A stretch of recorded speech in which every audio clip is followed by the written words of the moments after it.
কথা বলছি।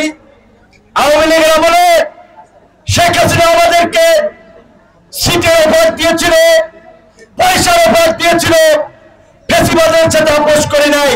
কাজেই আজকে আমি এসেছি আমার নির্বাচনী এলাকা পটুয়াখালী থেকে, আমার এলাকার চেয়েও গুরুত্বপূর্ণ আপনাদের এই সমাবেশকে বিবেচনা করে।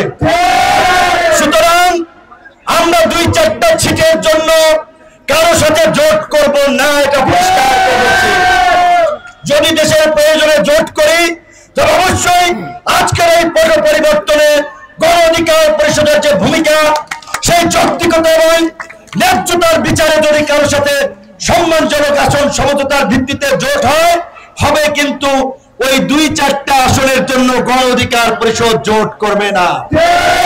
আর জোট করুক আর নাই করুক, আপনাদেরকে আমরা আশ্বস্ত করতে চাই, নজু ভাই নির্বাচন করবে এবং ইনশাআল্লাহ আমি আশাবাদী এই ব্রাহ্মণবাড়িয়া থেকে আগামীতে ট্রাকের প্রার্থী সংসদে